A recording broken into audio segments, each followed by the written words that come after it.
This is what Donald Trump does, straight out of his playbook. Liam, He attacks the personal. Liam, you attack the personal if you don't like the real truth. Liam, it was a pleasure meeting you. This has just become comical. I'm leaving. Actually, thank you for giving me a good laugh, because you actually make some of the crazy reporters and people at CNN look almost respectable. What happens when the media's toughest critic becomes the voice of America? Kari Lake has just been nominated by Donald Trump to be the voice of America. She is known for her absolute savagery when she's taking on biased media. We're going to look at her best moments where she absolutely annihilates the media. It's extremely satisfying to watch. Let's start with a couple of short clips to get her vibe. Then I'll explain a bit more about the job role before we get into the most insane interview that I have ever seen. The reporter just completely unraveled into unprofessionalism and lies while Kari maintained her composure.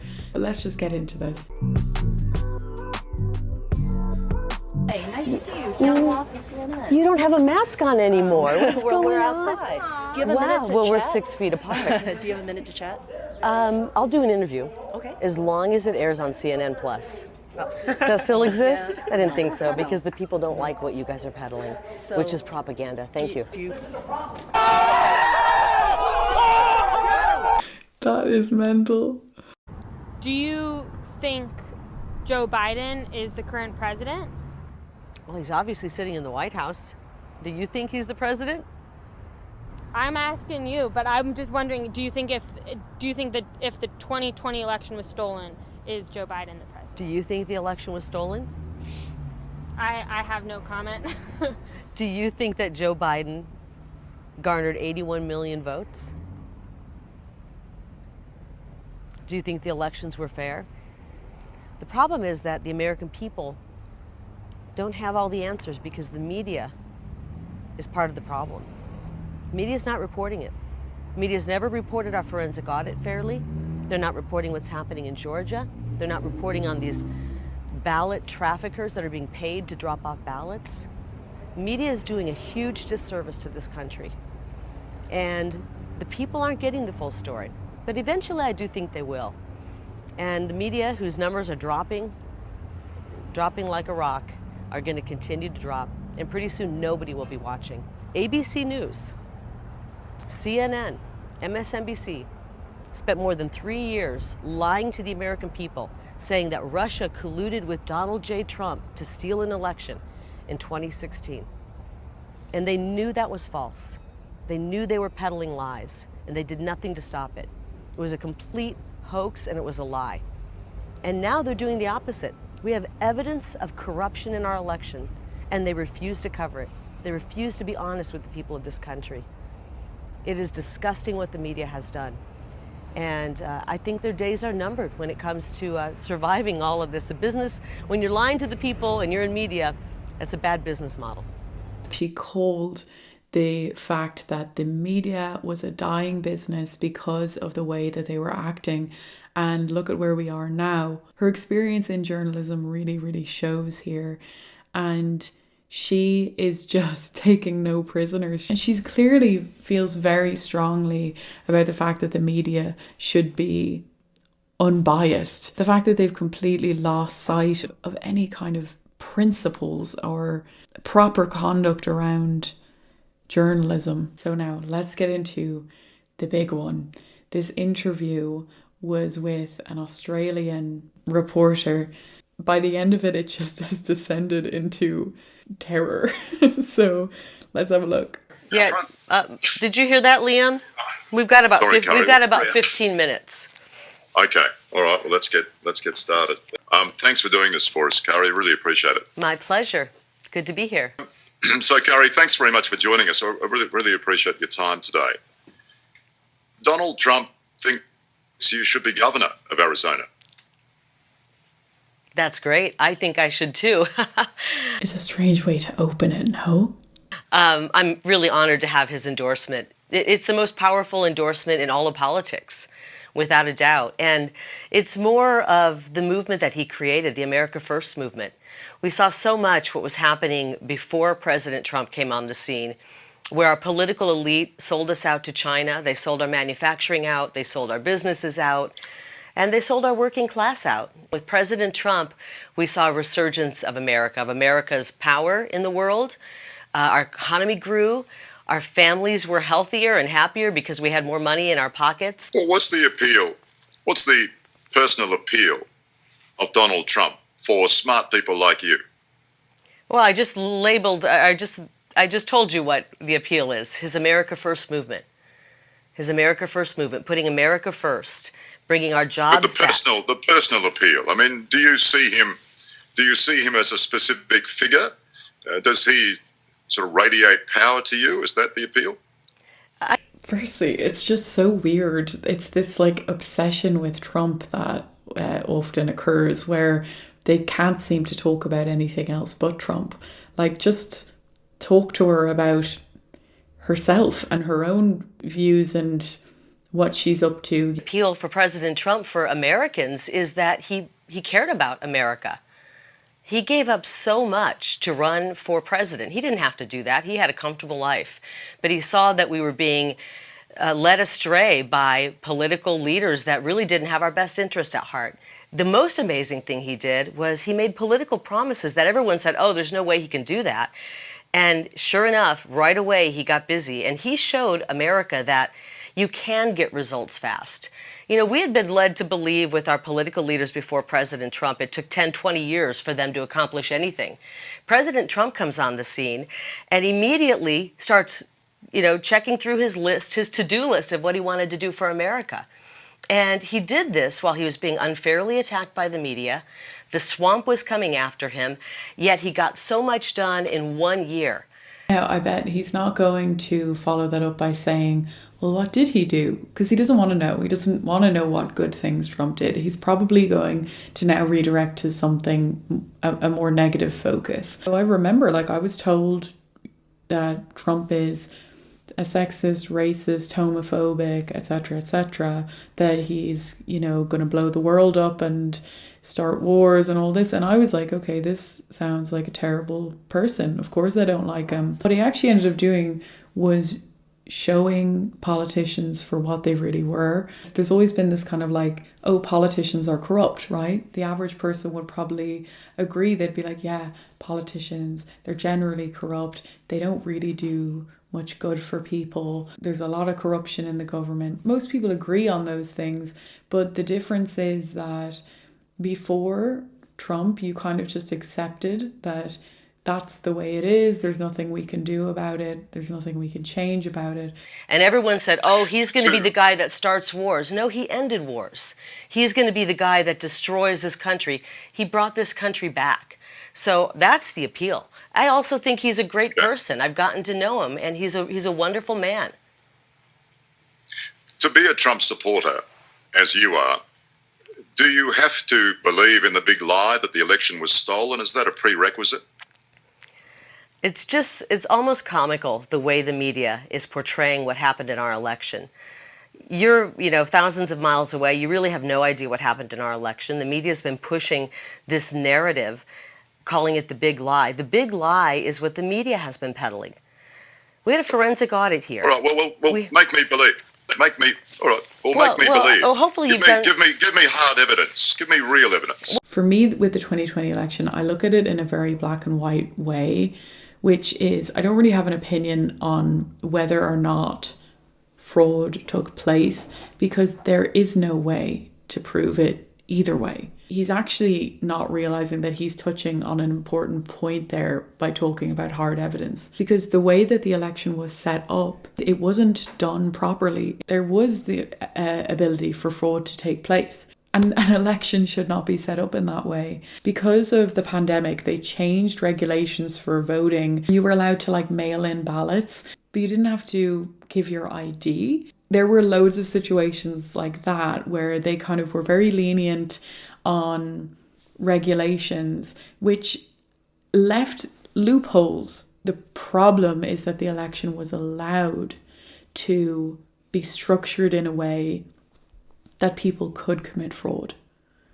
And therefore, anyone who has doubts, anybody who doesn't trust the results, has the complete right not to trust the results. I'd love to hand you over some evidence because there are a lot of loopholes that the Democrats and actually even some Republicans found to cheat.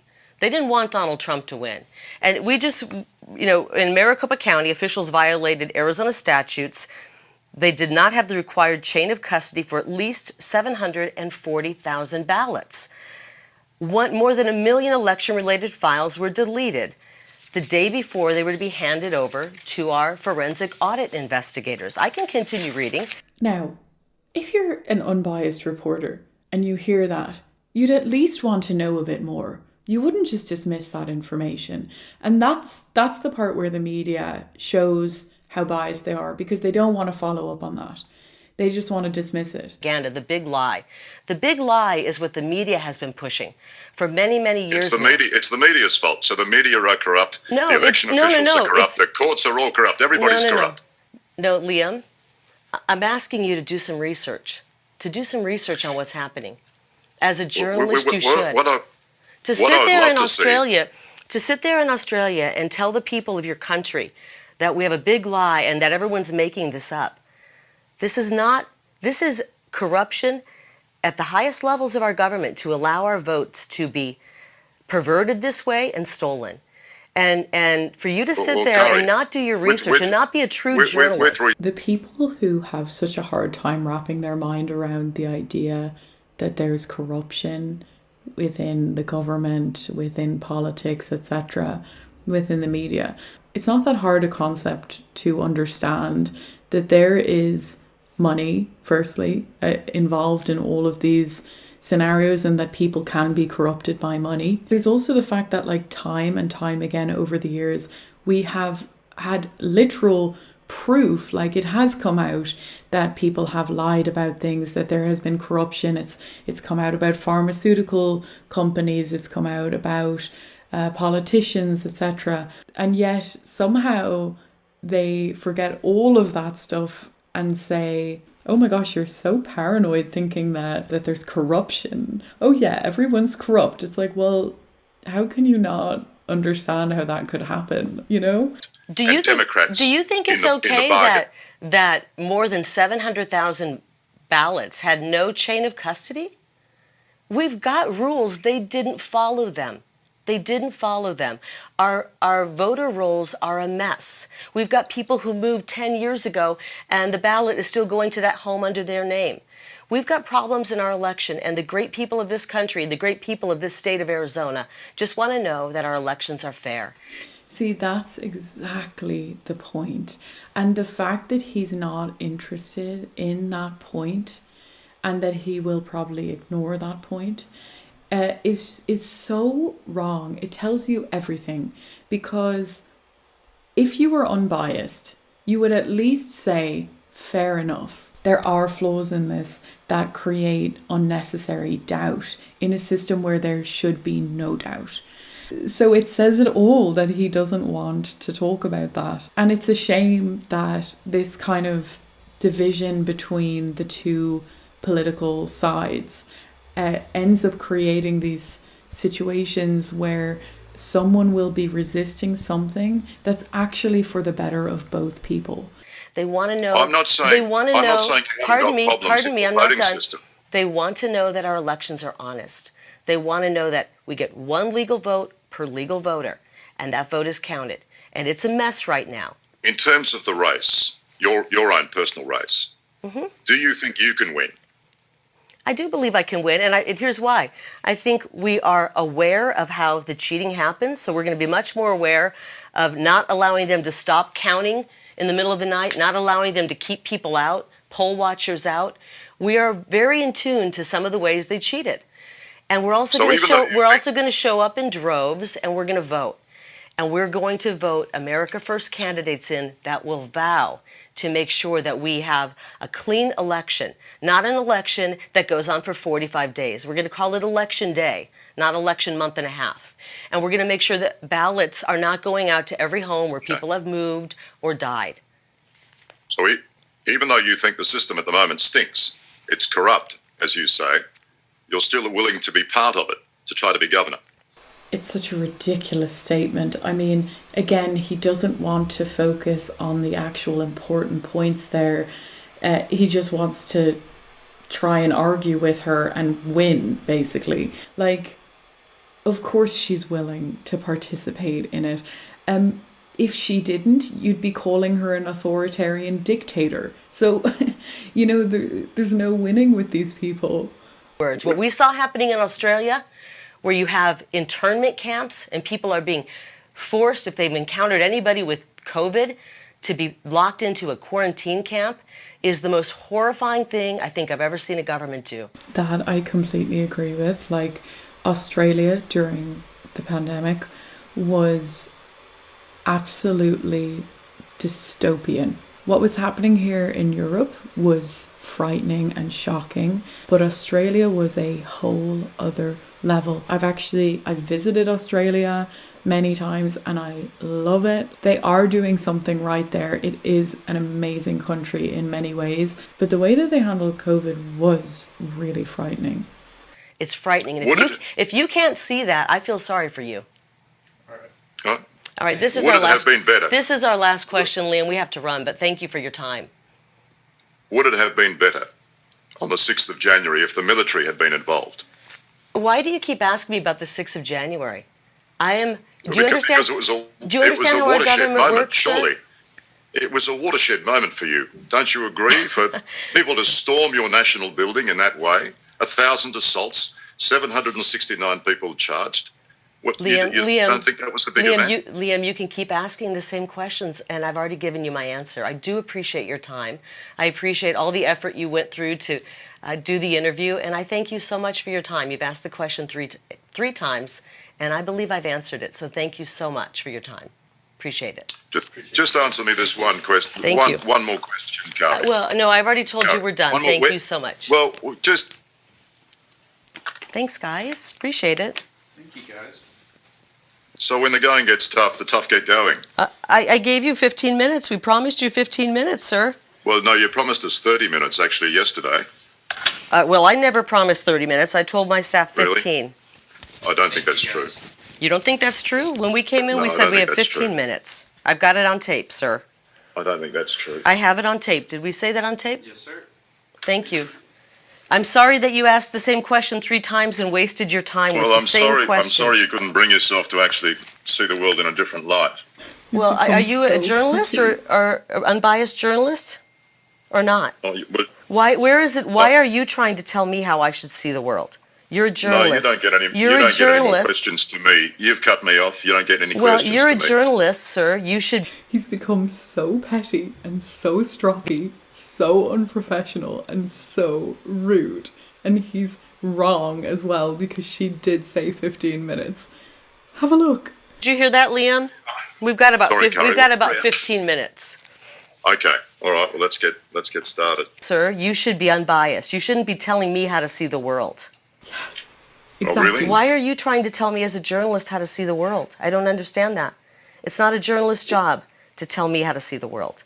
It's a journalist's job to ask questions that are not biased, and I didn't get that from And you. why aren't you open and accountable to the I'm facts absolutely open and accountable. real evidence, rather than just pushing Oh, your own boy. barrow for your own purposes? Boy, I will. I'm happy to send you some of the facts. I'll leave it with the crew here before we leave. This is Thank the you way so Trump much. people. This is the way Trump people do it. Yeah, this is what happens. This is the way Trump people do it. You have one narrative, and that's it. You can't No. think out of the box. Sir, I believe you have that narrative. I believe you have that narrative. It's terrible because he doesn't see himself. He needs to look in the mirror. You're unable to even see the evidence that we have in our forensic audit. I do. Yes. So unless do you believe the appreciate big your time. lie, you're shut out. The questions get cut off. That's it. Unless you believe the election was stolen, I don't think I cut you're off. cut off from the drip feed. I didn't cut off your question, sir. I answered. She gave him 15 minutes. Actually, she's given him 21 minutes. And she said at the beginning 15. She told him when it was the last question. He's so childish. Answered them all. I answered them you all. have. They were No, biased. you have. You're walking away, Kari. It's I'm the not same old story. I'm not walking away. I promised you 15 minutes. I'm happy to sit No, here. no, you didn't. No, you didn't. No, you're telling fibs again. You see, you went, unless the narrative fits your description of the voter fraud and all that sort of thing, then you're offended. You somehow can't handle the truth. I'm not He's so on his high horse and he's so wrong. offended. I want the truth. You offend me not at all, sir. You offend me not. You can sit in Australia without your rights, but we have rights here, okay? Well, you can make all the xenophobic comments you want. You can try and put the labels on us. This is actually, but sir, this is actually hilarious. You cannot look at the truth. I mean, it's the same story so all the courts are corrupt, the officials are corrupt, the institutions are corrupt, but you're Lord. okay. You're telling Liam, the truth. this is actually funny. It's comical. This is almost satire, the way you're approaching this. And I hope the people of Australia are waking up to the media. This is a perfect example of the insanity of the media. It's just crazy. You're calling people names. It's the media. It's this sort of amorphous mass that somehow comes up with this narrative. I don't live in Australia. Are you actually a respectable journalist there, or are you kind of considered a joke? Seriously. Incredible. I hope this gets put in the piece. That's the Donald Trump way, isn't it? It's fake news. All of a sudden, it's fake news. If you have a different narrative, it's fake news. Liam, sir, And the obsession with Trump, where everything becomes about Trump. You have a different narrative. It's fake news. Liam, sir, I worked in the news for 30 years. I get how it works. It's hit rock bottom and it keeps going lower. I don't know if you have viewers who still watch, but here in America, people are tuning out the corporate media. Really? Yeah, they are. They really are. Yeah. Mister, you're going to wake up to that soon. Sorry to tell you that. Days are numbered, Right, buddy. If you want to keep pushing propaganda, your days are numbered.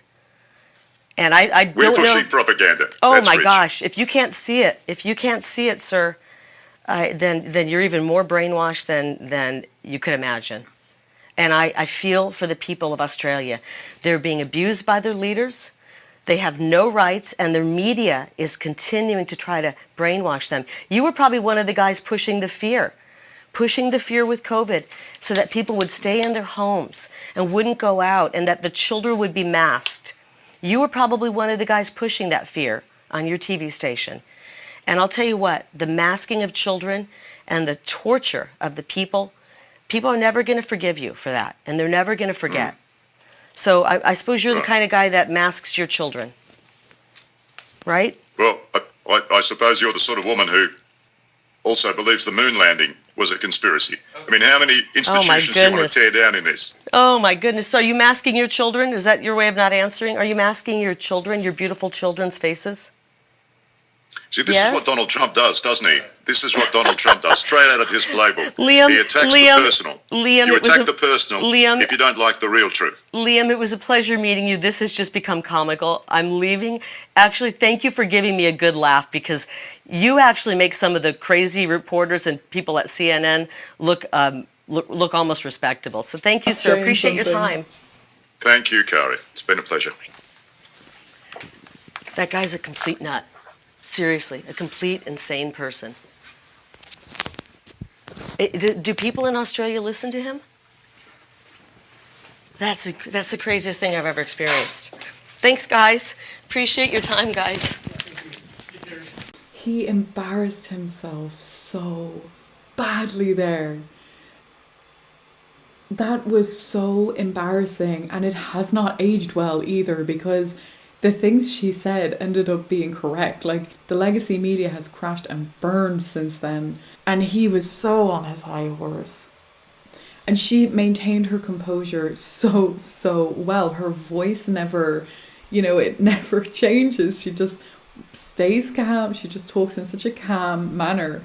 And she was polite and she was respectful, and she continued to call him sir. And she said, "Thank you for your time." He had no respect for the time that she gave to him.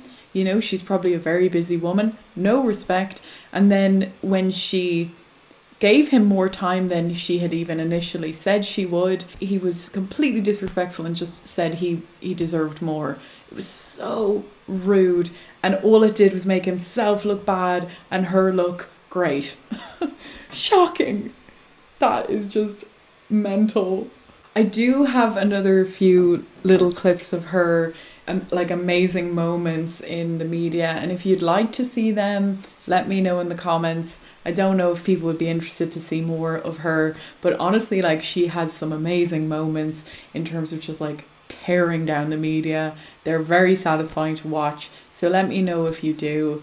If you're enjoying this video as well, please subscribe and click the notification bell so that you get notified when there's a new video. Anyway, let me know what you think about Kari Lake. I think that she is awesome and yet another strong, inspiring woman working alongside Trump. As I always say, share your opinion because it's important, and I'll see you next time.